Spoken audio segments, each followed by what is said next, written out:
俺とお前のシリーズサーブ&ボレーデュースサイド編です。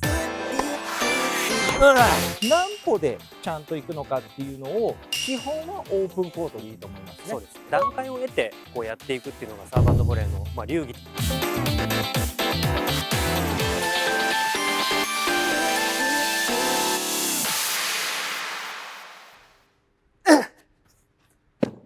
皆さんこんにちは、小野田道人です。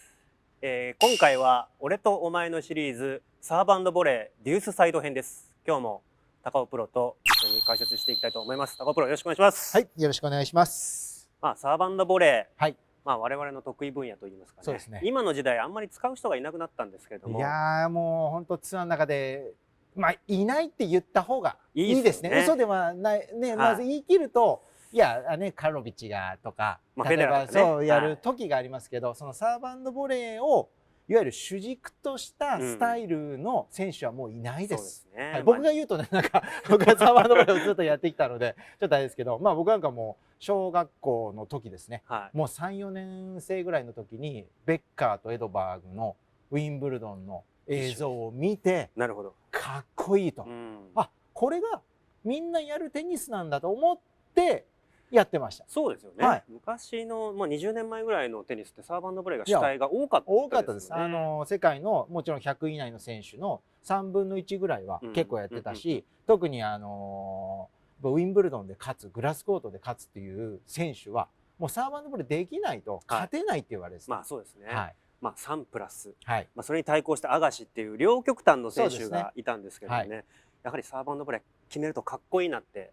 そういうふうにも言われてますし、一般の方では逆にサーブ&ボレーをすることによって省エネにもなると思うんですよ。なるほど。試合に行った時ね、やっぱもう一日何試合もやったり、暑い時に試合をやるとやっぱ足もつっちゃうとか疲れちゃうっていう方もいるので、うまくねこのサーブ&ボレーのコツをつかんでほしいなと思います。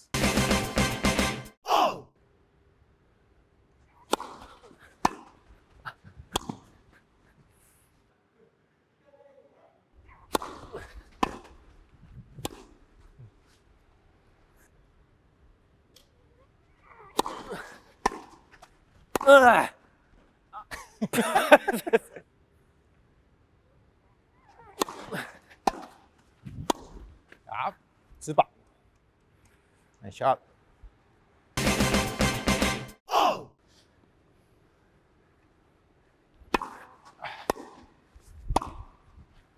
完璧。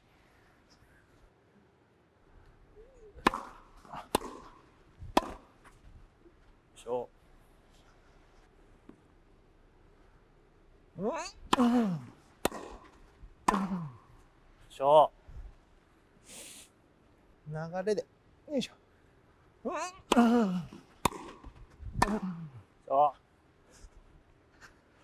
ャンネル登録よろしくね。サーブ&ボレーの大事なところがいくつかあると思うんですけれども、高尾プロはどんなところに気をつけてますか？はい、もちろんネットに少しでも近い方がボレーは例えば決めやすかったり、角度を取りやすいとか、相手に対してプレッシャーをかけやすいとか、いろいろな要素はあると思います。ただやっぱね、サーブを打つ時にラインをね踏んではいけない、越えてはいけないっていうルールがある以上は、それほど前に行けないんですよ。そうですね。ですからあまり前に行こうと思うよりは、サーブの打つコースを自分でちゃんとまず決めること、それがセンターでもボディでもワイドでもいいと思うんです。もし細かいところ狙えないんだったら、もうボディサーブを打って窮屈にさせてサーブ&ボレーをさせるという、自分がするという形でいいと思うので、ここからは僕らの映像にもあったと思いますけども、もうほぼねサービスラインとベースラインの中間からちょっと先ぐらいか、サービスライン寄りにもうスプリットをその時点ではします。それはもう僕らでも一般の方でもジュニアでもみんな一緒だと思います。それはまずはサーブのところから自分がスプリットステップで方向を変える時までに何歩でちゃんと行くのかっていうのを決めといた方がいいですね。我々も打って1、2、3で次にはもうそうです。ってことは大体その時にはもう方向を変えますからね。ここまでは一緒で、そこからボールが来た方向に対して、はい、まあボレーでこう踏み込んでいく、はい、方向を変えていくっていう考え方でシンプルに、はい、まあそういうことでいいと思いますよね。だからこのスプリットステップの時にやっぱりこう止まるっていうことが意識しちゃうと、せっかくサーブからいい流れを掴んでるのに止まるとまた動き出さなきゃいけないんですよ。いわゆる 2回ダッシュすることになるんで、それは疲れちゃう。まあ加速と減速を繰り返して加速減速加速ってなると、そこでまたエネルギーをこう取られちゃう。はい、そうです。もうサーブ&ボレーはあくまでもサーブとボレーがセットですから、もちろんリターンミスをしてくれたりだとか、自分がいいサーブを打ってそれでポイントになったらそれはそれでいいんです。でもボレーをするイメージを持ってやっぱりサーブ&ボレーをしてほしいし、やっぱりこのスプリットしてボレーに入った時に相手がもちろんどういう動きとかどういうレベルっていうのもあるけど、基本はオープンコートでいいと思いますね。そうですね。はい。まあ、特にシンプルに、まあ、前に行って3球目でいいコースで、もしリターンが良ければ無理にこうボレーを決めに行くというからは1回打たせて次で決めるっていう、はい、段階を得てこうやっていくっていうのがサーブ&ボレーの、まあ、流儀というか、はい、パターンなのかなっていう感じはします。もう僕はね、サーブもちろん打ってファーストボレーするじゃないですか。でファーストボレーをもうとにかく相手に打たせる、パスを打たせてミスをしてくれるのが一番嬉しい。サーブ&ボレーでボレーを決めるとかスマッシュで決めるとかはそれは別の話です。はい、それは結果論なんで、やっぱ相手にねプレッシャーをかけたぞとか、そういう気持ちでいくといいですね。するぞっていうことを見せることによって、うわ来たと思ってリターンミスさせたりできるようになると楽しくなりますね。僕の失敗談としては、サーブをこうやってこう打つときに大事な場面でパス抜かれたらどうしようとかリターンミスしたらどうしよう、ちょっとネガティブなことをこう考える時っていうのは意外とうまくいかないです。サーブ&ボレーする時はもう思い切って、もうパス抜かれてもいい、決められてもいいっていう気持ちでいかないと、行った後に体がこう固まって足が出ないとかよくあったんですよ。だからそういうメンタルも結構勉強しましたね。やっぱね、こうネットに出てるの方に行くから攻めてるわけじゃないんですよね。そうです。ただうまく外見上もあるから外見上はやってるんだけども、メンタルが弱気だと結局はうまくいかないっていうのが、まあサーブ&ボレーのね、難しいところです。サーブで行ったはいいけども完全後ろ体重でスプリットを踏んだらねもうボレーまでこう後ろ体重になってしまうから、やっぱそのあたりはその自分の気持ちのね持ち方もやっぱ強気でっていうことで、もちろんいいリターンであったりいいパッシングショットを打たれたらそれは仕方がないです。ただそのネットに出てプレッシャーをかけることによって、やっぱりポイントをきちっとこう成立させて、それを積み重ねれば、じゃあ1試合を通してほら最後の最後でいいプレッシャーをかけれたじゃないっていうふうになる、やっぱネットプレー、このサーブ&ボレーの使い方を一般の方にも皆さんにもしてほしいなと思いますね。まあ真ん中に当然ボール打ちます。リターンがこう返ってくる。まあ今回はその真ん中に帰ってくるっていう過程で話をしましょうか。そうですね、自分のとこにね。まあどんなイメージでこう構えて打った後、まあ打つコースは当然真ん中にボールが来るので、こっちもこっちも両方打てますよね。そうですね。構えはまあフォア側で構えるのかバック側で構えるのか、その辺はどうですか。まあもうサーブを打つじゃないですか。サーブを打ったまず一番大事なのはこの自分の感触っていうのがあるんですよ。やっぱりこの当たった瞬間に、例えばちょっと中入ったなとか、ありますね。ちょっと浅くなりそうだなっていうのをまず感じること、でそれによって相手のリターンのその体勢であったり、例えばこうやっと届いたリターンなのか、もう踏み込んでくるリターンなのかによってやっぱり構えるところ変わってきますよね。こういいリターン来そうだなと思ったらもう足元に来ることを前提でもう構えていかなきゃいけないし、そうなったらもうなんとか返すことであるし、今度逆にこういいサーブが入ったなと思ったら、もしかしたらフレームショットであったり予測してないとこに飛んでくる可能性があるので、ちょっと横に来る可能性も結構あるんですよね。だからチャンスボールだから自分のとこに来るとは思わないで、うまく動けるような形で出てった方がいいですね。だからセンターとかボディーサーブであればもうほぼ真ん中から、まあちょっと左目、この寄りですけど、逆にワイドサーブを打った場合でそこに行っちゃうとストレートが結構空いてしまう。ですからいいサーブが入れ、ワイドにいいサーブが入れば当然クロスに来る確率が低いですよ。振り遅れてストレートに来る確率の方が高いので、そうするともうワイドサーブでもうさっきよりもちょっと左目の方にやっぱ寄っていく、でボレーをするっていうことですね。まあワイドサーブは、まあ、ちょっと甘くなると逆にね、逆にクロスきますからね、今度はカウンター来ちゃうから、ここはちょっと難しい場所ですけども、まあセンターは僕はこうパーンって打って前へ出て、ボレーはあえて深く打たないです。僕も中途半端なこういうもうショートクロスみたいのをこう切って浅く打たせて、パッシングがこうあーって変な体勢で取らせるっていうことを頭に、まあこの辺は僕結構得意だったんで、こうやって外から巻いて外出したりとか、アウトサイドインで切って横に行ったりとか、ちょっと角度をつけるってことを頭に入れる。あんまりこう深いボールを入れるとね、がっつり構えられてバーンって打たれて、逆に不利な立場になっちゃうんじゃないかなっていう感じがするんで、まあそこは一番気をつけてるかなっていう。なるほど。はい、そういうイメージです。僕はね、このデュースサイドだったらもう一番こうやってきたパターンっていうのが、やっぱスピン系のサーブでバック、いわゆるセンターに入れて相手をバック側に走らす。なるほど。もちろん角度がつきにくいから自分のボレーも難しいんですよ。オープンコートって言われても相手真ん中にいるからどっちにも打てるんだけど、やっぱり今度バックサイドの方に丁寧にこのファーストボレーをきっちりコントロールして、その打った方向に対して自分が飛んできちっとポジションするっていうのがもうある意味体に染みついてるんですね。だからこのバックに例えばセンターにサーブを打ってバックに来てもこっちに打ってスッとポジションするっていうのが一番僕の中でこう自然というか、だから困ったらもうそれをずっとやってる。ただ前のところでサーブの話もしましたけど、やっぱりスピンサーブばっかりだとバレちゃうっていうのもあるし、球速はそんなに上げられないからスライスサーブでボディに打ったり、もちろんワイドサーブを使って相手を端から端まで走らせるっていうこともすごく増やしていきましたね。ですからもうセンターにも今度逆にスライスサーブ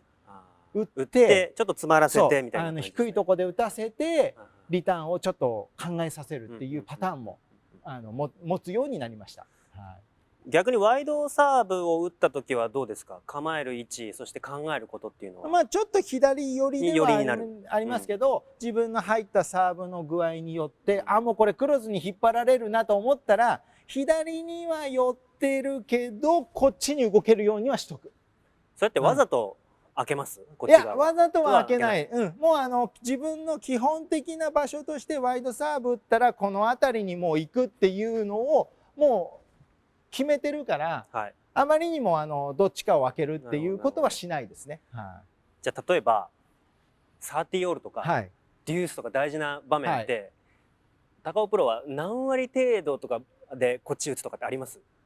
？1ポイント目のね、入り方が逆に僕一番難しい。なるほど。1ゲーム目の最初のポイントでこう1ゲーム目自分入りますっていう時のここに来た時に悪い時ほどこうついてる時にまだ迷ってる。悪い時ね、悪い時。いい時はもうボール拾うなりボールもらってパッといったらもうこの時に決まってるから別に何とも思ってない。僕ね、高尾プロのイメージは7割ぐらいはもうセンターなんですよ。もう対戦経験からするとここ7割こっち3割で、大事なところはこの辺にやっぱり、ちょっと飛んでくるかなっていうイメージと、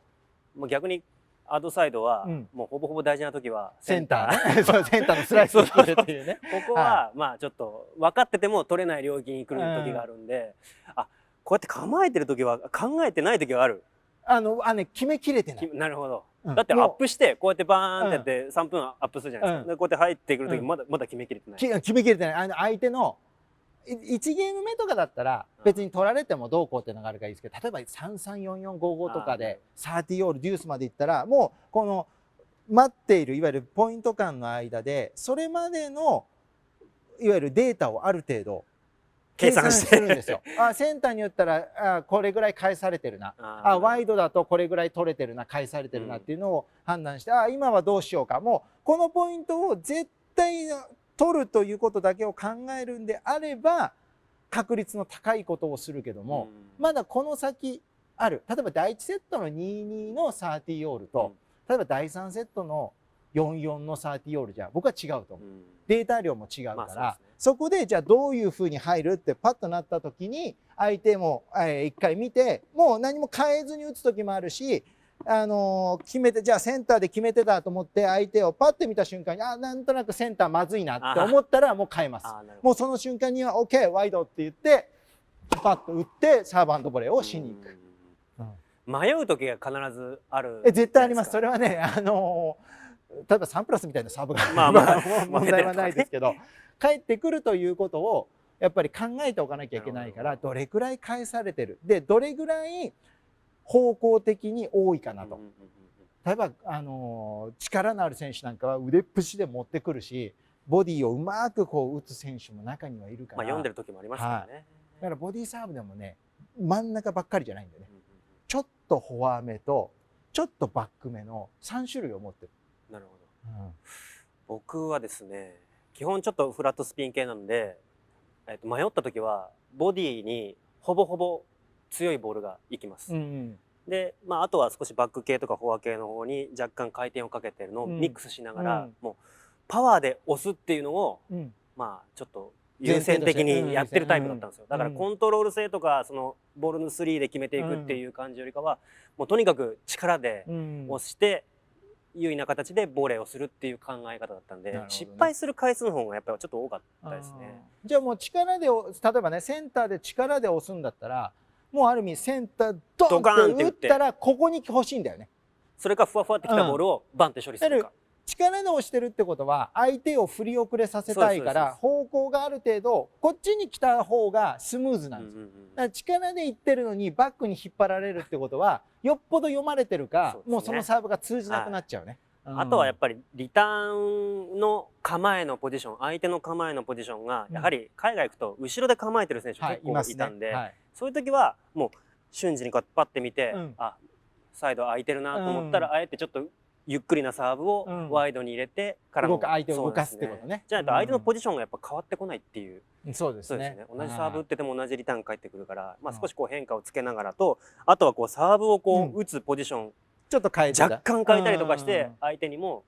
こう揺さぶりをかけていくっていう。なるほどね。それパフォーマンスですけどね。そういうのはかなり大事になってくるかなって。やり方としてはいっぱいあるかなっていう。デュースサイド一つにとってもやっぱりどのポイントどのゲームでやるか、あとはそのファーストサーブだけじゃなくてセカンドサーブでもやる場合ももちろんあるし、ファーストサーブでサーブ&ボレーをしなくてもセカンドサーブでやっていいんですよ。なんかね皆さんねファーストボレーはサーブ&ボレーする、セカンドはステイみたいな感じを思ってる人が多いから、それはまた別の話なので、やっぱりこの相手とねいろんな駆け引きをしながらデュースサイドをどうやって先手を取っていくか。やっぱりこのデュースサイドでポイントが先行できることによって今度はアドサイドではまた違った組み立てもしやすくなるし、気持ちもこうなんていうか乗るような形になりますので、その辺のためのデュースサイドのサーブ&ボレーだと思ってほしいですね。やり方としてはいろいろあるし、ショットのバリエーションも含めながら何通りかのこうパターンをね持っといた方がいいですね。持っといた方がサーブ&ボレーは成功する確率が高いと思います。ぜひ視聴者の方もチャレンジしてみてください。はい、ありがとうございました。ありがとうございました。下手に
Thank you so much for watching this video. If you like this video, please give us a like. By pressing the subscribe button, you can join the Star Tennis Academy right away. Your mobile device will instantly turn to a pro tennis school. Let us know what lesson you want to learn from us. See you next time. Bye!